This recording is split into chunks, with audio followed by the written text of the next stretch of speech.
Quando as disciplinas de matemática, de linguagens, português, inglês, enfim, chegam nas escolas, elas chegam como prioridade, por quê? Porque são elas, ou a partir delas, que eu vou conseguir formar uma cultura para o mercado de trabalho. Eu não estou ali para formar mentes pensantes, pessoas que refletem, que analisam as coisas. Eu estou ali para formar pessoas que vão entrar no mercado de trabalho das fábricas. Elas precisam saber operar máquinas, elas precisam entender o que está escrito ali na máquina para ler e saber como funciona, como operar, como agir ali diante daquela máquina, certo? E elas precisam fazer os cálculos para lidar com as máquinas. Então, matemática e português, no caso a língua, né, eram as matérias essenciais.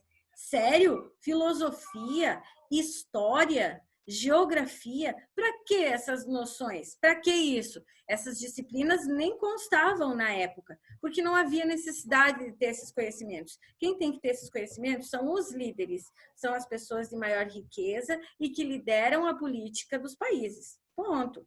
Para o povão mesmo, para as pessoas, para a maioria da população, o básico, e em maior quantidade também.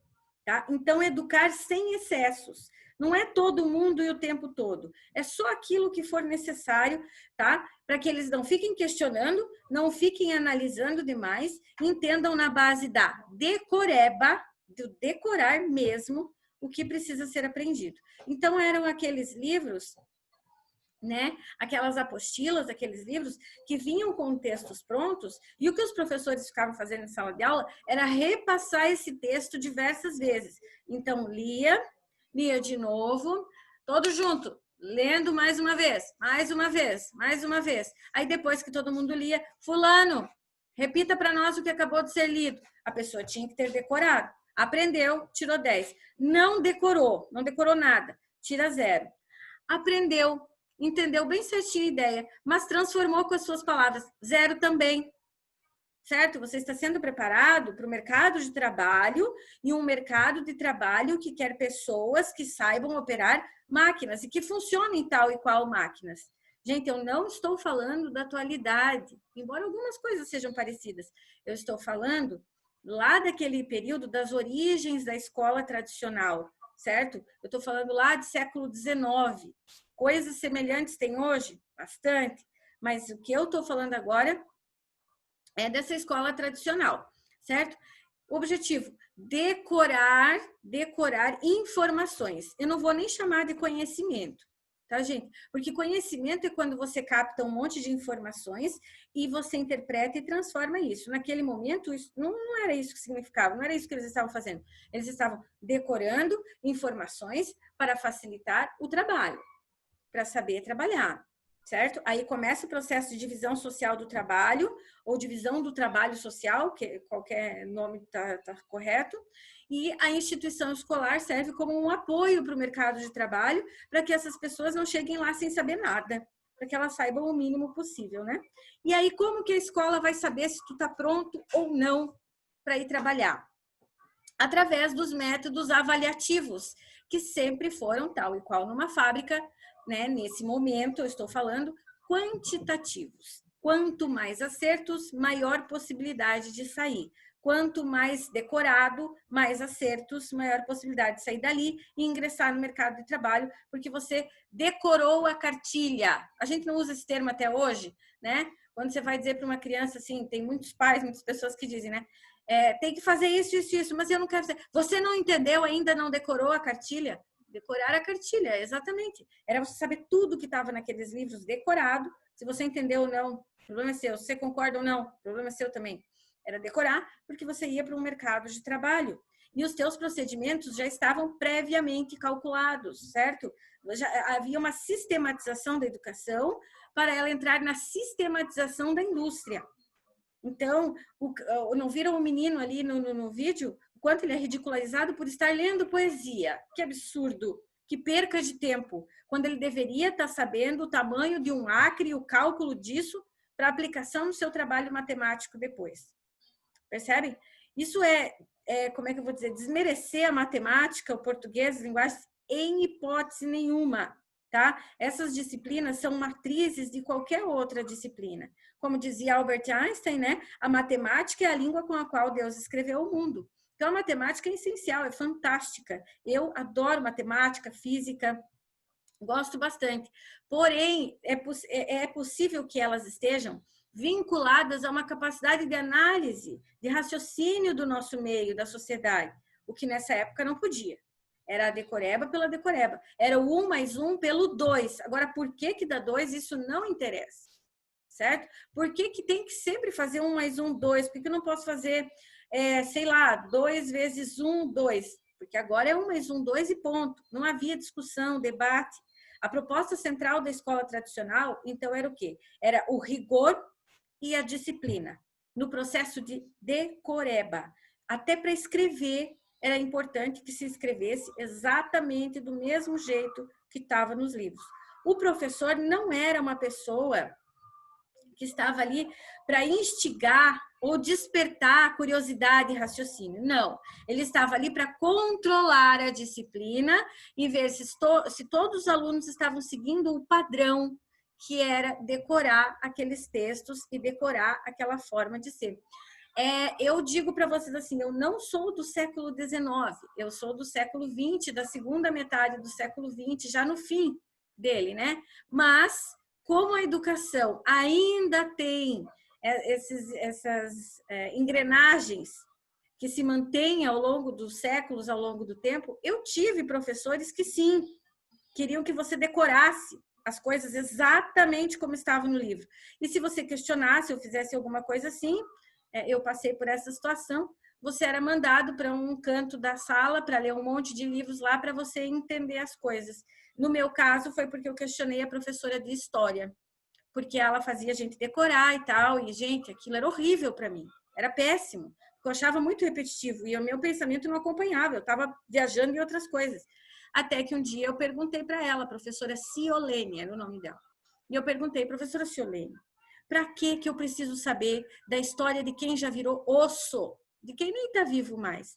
E ela poderia ter me despertado todo o envolvimento pela história naquele momento, mas ela me respondeu da seguinte maneira: porque é assim que tem que ser. Vou trazer livros para você ler e decorar o que está escrito ali, para você entender que a história é você repetir as coisas que aconteceram, para você saber como elas aconteceram.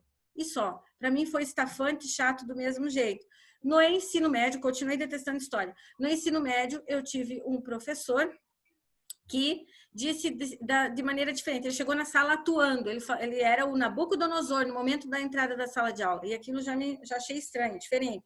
E aí, ele explicou, falou, e eu, como sempre, chata, perguntei para ele, professor, mas para que me interessa estudar um monte de gente que já virou osso? E o meu professor disse assim, para quando você virar ossos, as próximas pessoas que virem depois entenderem que a sua vida não foi em vão. Ele quase me matou naquela hora. E foi um choque muito bom para mim, porque graças a ele, hoje, né, por conta de eu ter gostado tanto de história, é que eu escolhi fazer, eu tenho pós-graduação em História, em Sociologia, por quê? Por causa dessa figura maravilhosa, certo? Que foi o professor Frederico, ok? Esse professor fez toda a diferença na minha vida por conta disso, porque ele soube chegar e falar e explicar. Até então, eu só decorava. Então, a instituição era a função dela, dos professores, instruir e manter a obediência, o silêncio, a disciplina. Certo, gente? Imaginem vocês vivendo naqueles instantes, naqueles momentos, vocês que já têm dificuldade hoje de se manter em silêncio, não porque você precisa decorar, mas para que você compreenda e forme um raciocínio teu, para que você não reproduza o discurso dos outros. Na época, era o contrário, o professor dizia, você precisa repetir o que eu estou dizendo porque eu sei a verdade, eu estou falando o que é certo. Tudo que você pensar a partir disso está errado. Aprenda o certo, decore. Aí entra um cara chamado Durkheim na história, né? Claro que a gente tem que falar dele. Para o Durkheim, a escola a gente já falou sobre isso também, é o microcosmos da sociedade. Então, aquilo que acontece na escola é o que vai virar a sociedade depois. Se a escola corta raciocínio, se a escola corta análise, se a escola corta possibilidades de crítica, de raciocínio, de pensamento, de crescimento, a sociedade vai ser assim também, certo? A escola é uma reprodução da sociedade em escala menor. E, ao mesmo tempo, ela é a semente do que vai ser a sociedade depois. Vamos lembrar que cada um dos nossos clássicos, né, dos sociólogos clássicos, via um fator específico como mudança da sociedade. E o Durkheim era o cara que via a educação como o fator principal de mudança de qualquer sociedade. É nela que está aquele limiar da ética, da corrupção e das coisas comuns do dia a dia, do rendimento, das pessoas se renderem a qualquer dinheiro, a qualquer troca e achar isso comum, normal, tá? Aí, na escola que você forma um caráter, na escola que você forma todas essas capacidades. Aí, por exemplo, assim, o cara que cola, né? Antigamente, o professor nem percebia. Porque como é que ele vai perceber se todo mundo vai escrever a mesma coisa? Então, a cola era algo muito normal, comum. Hoje, a gente deixa bem claro. A cola é simplesmente assumir que você é incapaz de raciocinar sozinho, que você não tem condições intelectuais suficientes e nem conhecimento para raciocinar sozinho, para criar, para pensar sobre determinada coisa. Você está fadado ao fracasso, você cola. Antigamente o professor não tinha como saber isso, e mesmo que soubesse, estava tão bom assim, né? Tava tudo certo, estava na zona de conforto, ele copiou, legal, ótimo. Imagina a rapidez da correção, todo mundo... qual é a cor da bola que está em cima da mesa? Amarela. Aí o professor não precisava ler raciocínio, ele só ia corrigindo. Amarela, amarela, amarela, amarela, ótimo. Vermelho, ups, está errado. Pronto. Hoje em dia, não. Qual é a cor da bola que está em cima da mesa? E o aluno pode te responder o seguinte: depende, se a luz estiver acesa, ela é vermelha. Se a luz estiver apagada, eu não consigo ver. E aí você tem que ensinar ele a desenvolver isso, a pensar sobre isso, sabe? Tem que ter essa capacidade. Que na escola tradicional era burlada, era passado por cima. Então, se a gente tem uma sociedade hoje toda cheia de problemas e coisa, a gente tem que lembrar que a educação foi problemática, foi travada, foi engessada por muito tempo, né? Então, qual era o ideal da escola tradicional? O respeito. Mas qual respeito? O da imposição, o da obrigação. Então, não é respeito, né? Então, isso não se chama respeito, se chama imposição, obediência. Hoje, o ideal da escola é que os alunos parem quietos, escutem o professor, por respeito ao conhecimento daquela pessoa, por respeito ao que ela quer me ensinar e respeito ao que eu quero ser lá na frente. Quando eu abrir a boca, eu quero que as pessoas também me ouçam com respeito. Então, eu preciso aprender, eu preciso saber criar em cima disso, eu preciso questionar, eu preciso ser curioso. Não adianta decorar, certo? Não vai ser assim que as coisas vão ser transformadas, não vai ser assim que as coisas vão mudar. Agora, eu queria que vocês dessem uma olhada na página 22 da apostila de vocês, que agora eu vou mandar vocês fazerem assim, ó, decorar não, copiar todo o texto e decorar para a próxima aula. Vocês já pensaram nessa situação? Que horror! Ver se vocês iam aprender alguma coisa com isso? Talvez, algumas. Mas vocês mais teriam críticas, mais raiva do que aprendizado. Então, é claro que eu não vou fazer isso, mas eu quero sim que vocês leiam o parágrafo que está na página 22, aqui no alto, ó. Deixa eu pegar aqui, ó. Aqui, ó. Aqui onde diz, na escola... Peraí, deixa eu achar aqui. Na escola, a marcação cronológica, tá? Eu quero que vocês deem uma lida ali e diz assim, e percebam o seguinte: por que não pode ser uma manhã inteira a gente debatendo sociologia? Nós podíamos trazer um monte de assuntos. Claro que eu não ia ficar, por exemplo, né, não existe isso também, nem nenhum professor que faria uma coisa dessas, de passar... Ai, meu Deus, hoje todas as aulas são de sociologia. Ela vai passar o tempo inteiro falando sobre a teoria do hábitos do Weber, do Bourdieu. Ah, que chato. Não. Eu poderia falar do hábitos do Bourdieu, trazendo o Durkheim, falando do dia a dia, pedindo para vocês simularem situações, inventar uma música, fazer um teatro, um monte de coisa. Mas por que eu não posso ter uma manhã inteira de sociologia, uma manhã inteira de matemática e deixar o pensamento fluir livre?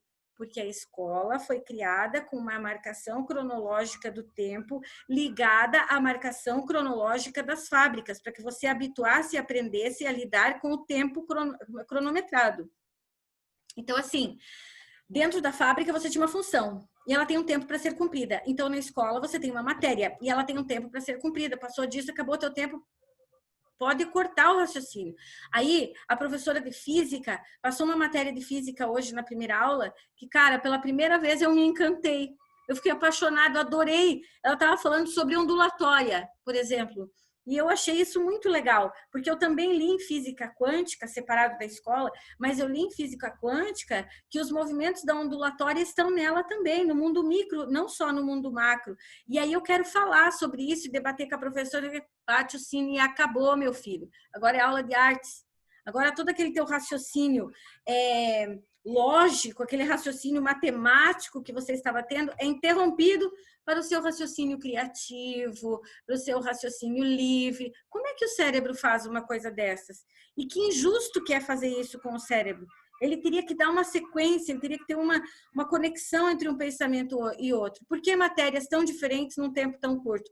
Para você entrar na cronologia do funcionamento das fábricas. E observe, muita coisa mudou, mas alguns aspectos da educação permanecem, a engrenagem permanece. Por acaso, quanto tempo de aula nós temos de sociologia? Mais 1 minuto. E quando esse 1 minuto acabar agora, eu vou ter que dizer para vocês, gente, encerrou, ponto, para de pensar sobre isso, porque à tarde vocês têm um trabalho de biologia, não sei o que para fazer, e amanhã é outro assunto, e só daqui uma semana a gente vai falar disso de novo. E é assim que funciona a escola, é assim que funciona a fábrica e as engrenagens da sociedade atual. Não precisa mudar? Eu gostaria de falar como líder dos caras bacanas sobre a união do Execute Punhetas Litoral com os caras bacanas. O que é isso, gente?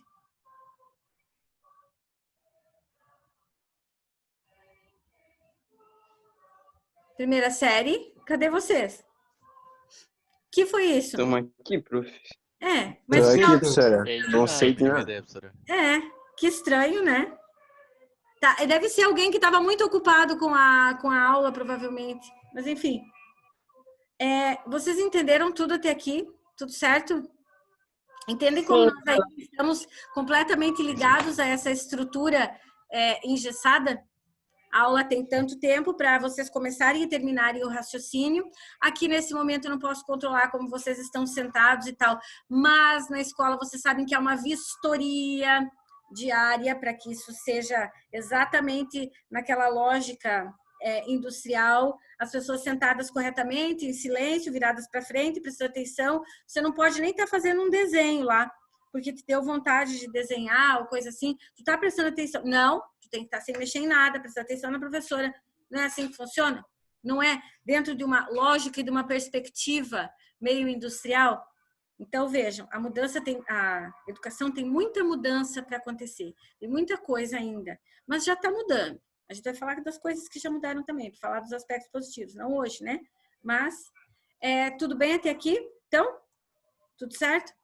Vocês não querem negar nada do que eu estou dizendo, nem contrapor, nada? Nada? Não, prof, eu acho que tu tem total razão em tudo que tu disse. Aurora, eu não estou dando tchau ainda. Espera. Não, de plantão. Tá, então tá bom, gente, mas vamos pensando bastante sobre isso até semana que vem. Eu concordo bastante com o que a prof falou. Para mim, existe um abismo muito grande na educação.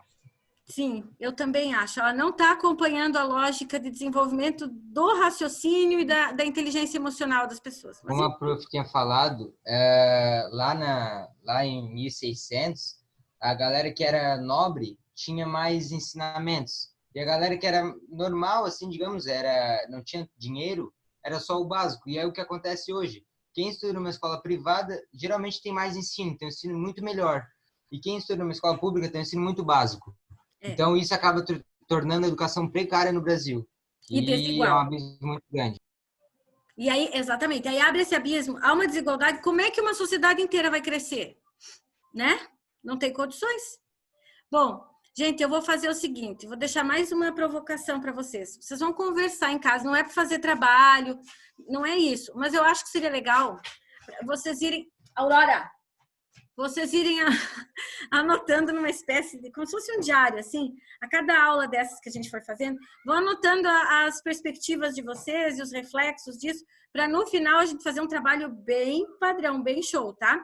Então, o que eu quero? Que vocês reflitam e debatam em casa, com os pais, né, principalmente, o seguinte: quais são as mudanças que eles e vocês percebem na escola de antes, aquela de 20 anos atrás, 10 anos atrás, não vamos tão longe assim, e a escola de agora.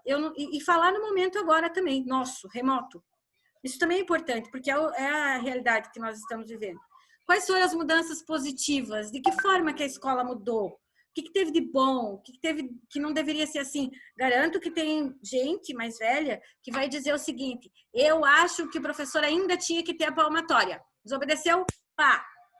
Tem gente que ainda defende isso, né? Então, vocês vão ver as várias perspectivas e vão anotando tudo isso para a gente falar sobre isso nas próximas aulas, e porque no final isso vai virar trabalho, claro, né? Porque a indústria não pode parar. Desculpa, é fato. Tá bom, gente? Então, até quando? Nossa aula de geografia agora? Sexta? Isso? Isso. Então, até sexta-feira. Prof. Tá bom? Beijo para todo mundo. Boa semana. Beijo, prof. Beijo, prof. Obrigado, Boa prof. semana. Aurora. Tchau, tchau, tchau. Pronto, Aurora.